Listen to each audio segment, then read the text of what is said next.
وزیر اطلاعات مریم اورنگزیب کی نیوز کانفرنس آپ کو دکھاتے ہیں. شخص اندھا ہو چکا ہے. ضمنی الیکشن کے اندر 8 سیٹوں میں سے 6 سیٹیں جیتنا، جو 8 کی 8 عمران خان صاحب کی سیٹیں تھیں. ضمنی الیکشن جیتنے کا یہ مطلب نہیں ہوتا کہ آپ کو لائسنس مل گیا ہے کہ آپ کیپٹل کے اوپر یلغار کر دیں. اس کا مطلب یہ نہیں ہوتا کہ آپ دھونس دھمکی کے ساتھ گالی دے کر، وارننگز دے کر، الرٹس جاری کر کے الیکشن کا مطالبہ کریں. اس کا مطلب یہ نہیں ہوتا کہ آپ پنجاب کی سب سے بڑے صوبے کی اور خیبر پختونخوا کی لا انفورسمنٹ ایجنسیز، جس میں پولیس کو لے کر آپ دونوں پروونسز کی، صوبوں کی پولیس کو لے کر آپ حملہ آور ہو جائیں کیپٹل کے اوپر. آپ نے ضمنی الیکشن جیتا ہے. اور جہاں آپ یہ کہہ رہے ہیں کہ یہ ضمنی الیکشن ریفرینڈم ہے، تو کراچی میں بھی آپ کے خلاف ریفرینڈم آیا اور ملتان میں بھی آپ کے خلاف ریفرینڈم آیا. اور ضمنی الیکشن ہو گیا، آپ نے 6 سیٹیں جیت لیں، تو آج گالی دے نا الیکشن کمشنر کو، آج کریں نا اس کی توہین، کہیں کہ وہ جانبدار ہے، کہیں کہ یہ الیکشن شفاف نہیں ہوئے، آپ کہیں کہ وہ حکومت کے ساتھ ملا ہوا ہے. کیوں نہیں کہتے؟ جب تم الیکشن جیت جاؤ تو خاموشی، جب فیصلے تمہارے خلاف آئیں، جب الیکشن تم ہار جاؤ تو گالی دو، دھمکی دو، توہین کرو. آج کہو نا ادارے جو ہیں وہ نیوٹرل نہیں ہیں. بولتے کیوں نہیں ہو؟ آج جو پریس کانفرنس کی ہے اس میں کیا تکلیف تھی؟ بولنا تھا نا، XYZ کا نام لینا تھا کہ انہوں نے الیکشن میں دھاندلی کی ہے. کیوں نہیں کہا؟ اور جو تمہیں تکلیف ہے آج پوری پریس کانفرنس میں، تکلیف آرمی چیف کی تانیاتی. کہہ رہے ہیں جی شہباز شریف دوسرے ملکوں میں مانگنے جاتا ہے. 75 سال کا تاریخی قرضہ عمران خان نے لیا ہے. 45,000 ارب کے اوپر قرضے کو پہنچا دیا. 25,000 ارب جو کہ مجموعی طور پر 75 سال میں سب کو ملا لیں حکومتوں کو جن کے اوپر الزام لگاتے ہیں، انہوں نے نہیں لیا جو آپ نے لیا عمران خان صاحب. اوبر ڈرائیور تم بنے رہے لوگوں کے، ٹیکسی ڈرائیور تم بنے رہے لوگوں کے، پورے دوست ممالک کو ناراض کر دیا اور ہر جگہ کشکول لے کر گئے، ملک کو مکروز کر دیا. تمہیں الزائمر، تم سیاسی الزائمر کا شکار ہو اور سمجھتے ہو کہ عوام یہ باتیں بھول جائے گی. اور آرمی چیف کی تانیاتی، کہتے ہیں کہ ایک سینیٹر اعظم سواتی کے ساتھ کیا ہوا.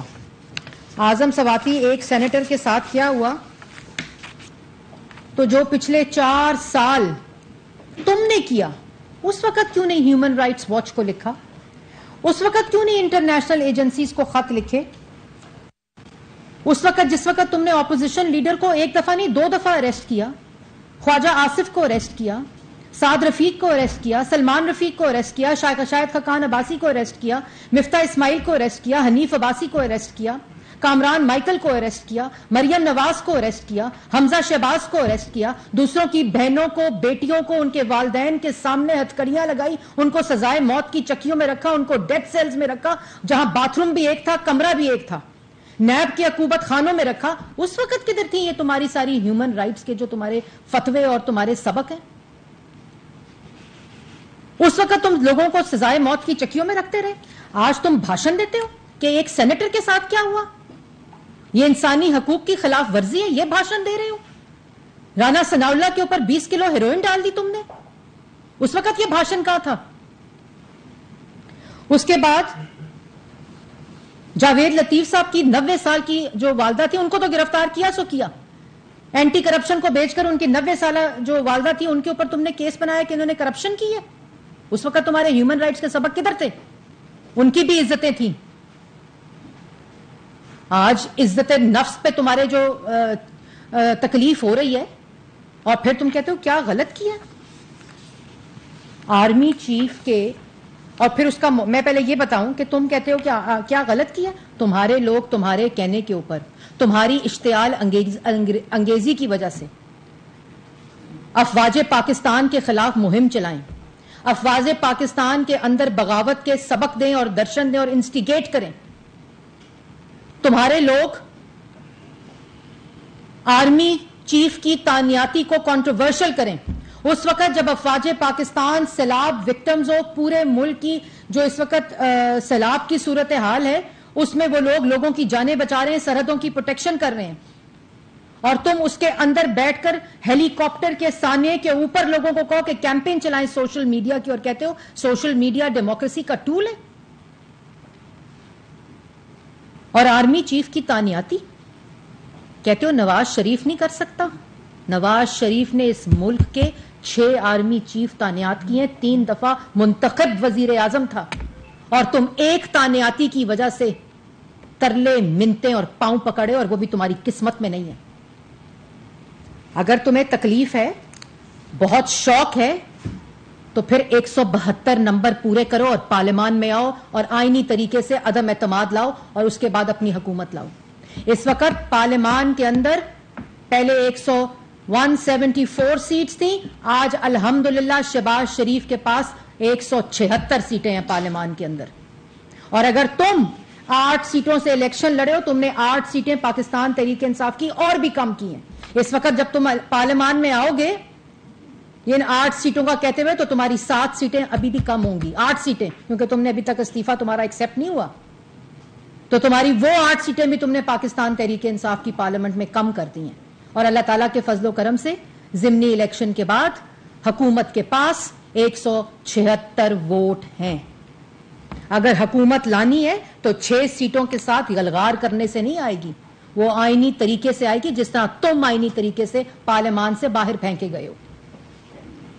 نواز شریف اپنے آئین کے مطابق، قانون کے مطابق یہ حق رکھتا تھا کہ آرمی چیف کی تعیناتی کرے. تم جیسا فورن فنڈر، تم جیسا سازشی، تم جیسا ڈاکو، تم جیسا فراڈ، تم جیسا چور کسی قسم کی تعیناتی کرنے کے قابل نہیں ہے. جس نے اپنے ملکی مفاد اپنی بیگم کے چند ہیروں کے عوض بیچے ہوں، جنہوں نے چند ٹکڑے زمینوں کے عوض اپنے ملکی مفاد کا سودا کیا ہو، جنہوں نے تعیناتی ٹرانسفر کے اوپر ملکی مفادات کا سودا کیا ہو، تم کسی قابل نہیں ہو. عمران خان صاحب، بات کرتے ہو نواز شریف کی جس نے اس ملک کو ایٹمی قوت بنایا، بات کرتے ہو نواز شریف کی جس نے اس ملک کو موٹر وے دیے جس پر تم سفر کرتے ہو، بات کرتے ہو نواز شریف کی جس نے اس ملک کی سالمیت، اس ملک کی بقا، اس ملک کی سیکیورٹی اور نوجوان کو روزگار دیا، سی پیک دیا.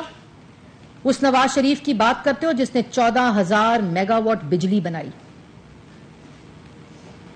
جس نے عوام کو مہنگائی سے چھٹکارا دیا، جس نے ملک کی ترقی کو تاریخی 6.3% پہ پہنچایا، جس نے مہنگائی کو 2.6% پہ رکھا. تم نواز شریف کی بات کرتے ہو؟ تم جیسا فورن فنڈنگ کرنے والا شخص، منی لانڈرر، فراڈ، جس نے فراڈ کے ذریعے ملک کو تباہ کر دیا، ڈیفالٹ کی بات کرتے ہو کہ یہ حکومت ڈیفالٹ کر دے گی. تم نے ملک کی معیشت تباہ کی، تم نے ملک کو ڈیفالٹ کیا، تم نے ملک کے اندر 4 سال مہنگائی کر کے عوام کا گلا گھونٹا. اپریل میں ملک ڈیفالٹ ہو چکا تھا. اللہ تعالیٰ کے فضل و کرم سے کوئلیشن گورنمنٹ آ کر شہباز شریف کی قیادت میں ملک کو دیوالیہ ہونے سے بچایا، کیونکہ تمہاری فورن فنڈنگ کے عوض تم یہ سودا کر چکے تھے، اس منی لانڈرنگ کے عوض تم یہ سودا کر چکے تھے. آج اگر ہم نے اپنا سیاسی کیپٹل، وہ بنتا رہتا ہے، عوام بہت شعور رکھتی ہے، عوام کو سمجھ آ جاتی ہے کہ کون مخلص ہے، کون خدمت کرنے والا ہے، اور کون چال باز ہے، اور کون فراڈ ہے، اور کون جھوٹا ہے. اس لیے نواز شریف کے ساتھ ملانے کی ضرورت نہیں ہے. تم 10 سال سے خیبر پختونخوا کے اندر حکومت کر رہے ہو، 10 سال سے. ایک ہسپتال دکھاؤ، ایک یونیورسٹی دکھاؤ، ایک ہسپتال میں ایک کمرہ دکھاؤ، یونیورسٹی میں ایک کمرہ دکھاؤ. جھوٹ بولتے ہو اور مقابلہ کرتے ہو شہباز شریف کے ساتھ. تم پنجاب جیسا ایک ہسپتال دکھاؤ جو تم نے خیبر پختونخوا میں بنایا ہو، یا 4 سال تم نے پنجاب میں سوائے شہباز شریف کے منصوبوں پہ تختیاں لگانے کے علاوہ تم نے کوئی اور کام کیا ہو. تم نے تو ڈیم بنانے تھے 300، وہ 5,500 میگا واٹ بجلی بنا کے پنجاب کے صوبے کو دے بھی گیا, آج عوام استعمال کر رہی ہے. اسکول دے گیا, یونیورسٹی دے گیا, سڑکیں دے گیا, پبلک ٹرانسپورٹ دے گیا, بیسک ہیلتھ یونٹس دے گیا, بجلی کے منصوبے دے گیا, اور تم باتیں کیا کرتے ہو؟ اور کہتے ہو کہ جی آرمی چیف کے خلاف کیا بات کی تھی؟ آرمی چیف کے خلاف جھوٹ بولا تھا. کہتے ہو آئین کے اندر رہ کر کام کریں, اور اپنے چیلوں سے آرمی کے اندر بغاوت کے اعلان کرواتے ہو.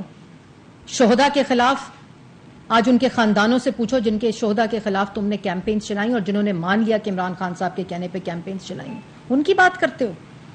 اور کہتے ہو کہ نواز شریف اور زرداری کی, تم 4 سال حکومت میں تھے. نیب کے کہتے ہو نیب لگانا چاہتے ہیں, FIA کے بندے لگانا چاہتے ہیں. بندے لگانا چاہتے ہیں تم نے؟ بندے نہ صرف بندے لگائے بلکہ بندوں کو یرغمال بنایا, بندوں کو اغوا کیا, بندوں کو بلیک میل کیا, باتھ روموں میں بند کیا وزیر اعظم ہاؤس کے. تم باتیں کرتے ہو. نیب 4 سال ہم نے نیب نیازی گٹھ جوڑ بھگتا ہے. ہمیں کیا پتا تھا کہ تم نے ویڈیو بنا کر طیبہ گل کو وزیر اعظم ہاؤس میں بند کیا ہوا ہے, خاتون کو اغوا کیا ہوا ہے. وزیر اعظم ہاؤس کو تم استعمال کیا تم نے اپنی گندی سیاست کو پروان چڑھانے کے لیے. تم بات کرتے ہو نواز شریف کی. اور اس کے بعد کہتے ہو آج بنے ہوئے ہیں ٹھیکیدار جرنلسٹ کے ٹھیکیدار بنے ہوئے اور کہہ رہے ہیں کہ جی فلانے کے ساتھ کیا ہوا. عمران ریاض معذرت کے ساتھ جرنلسٹ نہیں ہے. عمران ریاض آپ کا کارکن ہے, سیاسی کارکن ہے. یہ لوگوں کو بے وقوف بنانا چھوڑ دیں. اور ٹھیک ہے انہوں نے ایک جماعت کو جوائن کیا, لیکن ایک شخص کی وجہ سے آپ جرنلزم کو تباہ اور خراب نہ کریں, اس کو غلیظ نہ کریں. اور آپ کہتے ہیں آج عمران ریاض ایک ایگزامپل دے سکا, صرف ایک ایگزامپل عمران خان صاحب دے سکے کہ صرف عمران ریاض کے ساتھ کیا ہوا ہے. تو پھر عرفان صدیقی کے ساتھ کیا ہوا تھا؟ رات کے اندھیرے میں ان کو دھکے دے کر ان کو اغوا کیا گیا, اور صبح وہ شیر کا بچہ قلم لے کر کھڑا تھا عدالت کے اندر. تم میں اتنی اخلاقی جرت نہیں تھی کہ جب ان کی بیل ہوئی میں ان کو لینے گئی تھی, پچھلے دروازے سے جیل سے رہا کیا, سامنے والے دروازے سے رہا کرنے کی بھی تمہاری جرت نہیں تھی. طلعت حسین کا پروگرام کیوں بند کیا تھا؟ مرتضیٰ سولنگی کا کیوں بند کیا تھا؟ ابصار عالم کے پیٹ میں گولیاں کیوں ماری تھیں وہ جب واک کر رہے تھے اپنے گھر کے سامنے؟ اسد طور کی پسلیاں کیوں توڑی تھیں؟ محسن بیگ جو تمہارا محسن تھا اس کو کیوں مروایا تھا اور اس کے ناک کی ہڈیاں توڑی تھیں؟ آسمہ شرازی خواتین, غریدہ فاروقی, عنبر شمسی, نصرت جاوید, حامد میر, نجم سیٹھی, احمد نورانی, سلیم صافی, اور سب سے بڑا پیغام تم نے میر شکیل الرحمان صاحب کو اریسٹ کر کے دیا تھا میڈیا کو. متی اللہ جان بچی کو لینے گیا تھا اسکول, اغوا ہو گئے تھے. پریڈیٹر کہا تھا تمہیں ہیومن رائٹس واچ نے, on journalism, on freedom of expression. تم بات کرتے ہو. تم سمجھتے ہو کہ جس طرح تمہیں سیاسی الزائمر ہے پوری عوام 22 کروڑ عوام کو سیاسی الزائمر ہو جائے. ایسا نہیں ہوتا. اس کے بعد کہتے ہو دوسروں کی بہنوں کو, دوسروں کی بیٹیوں کو ان کے سامنے ہتھکڑیاں لگائیں. فریال تالپور کو وفاقی وزیر اطلاعات مریم اورنگزیب نیوز کانفرنس کر رہی ہیں.